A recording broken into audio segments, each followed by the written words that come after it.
It's Brian Preston, the Money Guy. We are going to start off with a question from DC Straws. He has a question in line with your home buying topic for today. He says, can you go over the different ways you both include your home or real estate value in your net worth statement? You guys talk about how powerful it is to do a net worth statement every year. But DC, he says, I prefer to be more conservative than the real estate website's estimated value. What would you guys do? Thanks. DC's been listening to us for a while, Bo, because, and look, this is, people get mad at us when we share this. I'm almost a little nervous to share how we do it. Oh, I'm going to own it, and I'll tell you why, and I'll fight you for it, because I think my way is right. Both of us do the more conservative. We know our houses are fair market value-wise worth a good bit more than what we paid, because we live in this super hot market here in the suburbs of Nashville. But both of us on our net worth statements, we value them at what we paid. We don't actually show them at the fair market value. Now, look, I get it. A lot of you are going to say, you're not truly reflecting the fair market value of that real estate. But I look at my primary residence as a use asset. Yep. I don't look at it as something, if it's gone up in value, that's great. But internally, and I'll let you add to this, Bo, but internally, I don't want my net worth statement, because I use it as a tool. I mean, I use my net worth every year as kind of a dashboard to see how healthy my financial life is growing. How am I able to turn income into resources that will work just as hard as my back, my hands, and my brain? And I feel like if you've got real estate on a use asset, like your primary residence, and it has this 36% increase over the last 2 years, that's going to skew me into feeling like, hey, I'm loaded. I could retire sooner. Yes, if I sold my house, but I'd have to relocate to another part geographically away because I couldn't stay in this area if I had to sell this house because of the appreciation. So we go very conservative. We're very much like you, DC. As we go conservative. But Bo, what's your hot take on this? If you're someone out there listening, like net worth statement, what's that? I heard the answer, but I didn't even understand the question. If you're not tracking your net worth every single year, you need to start doing it. Your future self will thank you, because it is a reflection of the financial behavior that you are exhibiting out in your life.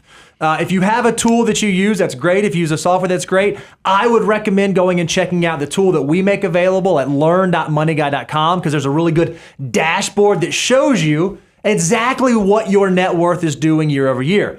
I like valuing my home at cost because I want the changes on my net worth statement year over year to be directly reflective of the behaviors that I'm exhibiting.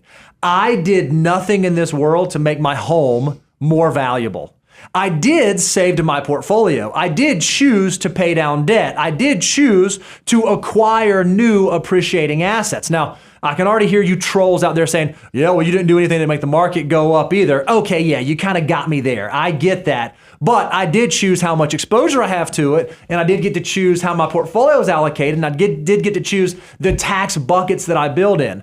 I want every year when my net worth increases, I want it to be because of sound financial decisions that I am making, not because of perhaps supply and demand issues that exist in the geographic region in which I live. And I also like a challenge. So I prefer to put conservative things on my net worth statement, like real estate at cost. I also put deferred taxes on mine, because when I get to retirement, when I get to financial independence, I want things to be even better than I thought they were, instead of me being aggressive getting there and having to eat, cat food hamburger patties. Nobody wants to do that. So I like keeping my net worth conservative, and valuing my real estate at price paid is the way that I do that. So let me ask another way. Do you judge people when you look at their net worth statements and you find out they are doing it at market value? Absolutely not. If that's the way that you want to track that, what's beautiful about your net worth statement is that it's yours. You do with it what you want. Whatever's going to allow you to make sound financial decisions, do that. I'm not going to fight you. If you're asking for the way that I do mine and the way that Brian does his, we like valuing it at cost. Yeah, I'd close it with just make sure you're doing both. If you are going to include it at fair market value, make sure you're still practicing the behaviors that Bo was talking about, where you are saving, investing, paying down debt. Because what you don't want to have is when I'm talking to somebody and I say, what's your net worth? And if they tell me they're worth $3 million, but then after I interview them, I find out, yeah, they're worth $3 million. They live out in California. They happen to buy into a house before all the run up, and $1.5 million to $2 million of that $3 million net worth is actually just appreciation in their house. That gives me pause, because I just know if we're trying to figure out what a safe withdrawal rate and what they can actually live off of, that $2 million of equity in their house is not going to provide them the financial stability unless, as I said earlier, they have to sell it, turn it into liquid, and probably downsize significantly if you're willing to live off of that equity. It does require a big financial move to make that possible. Yep.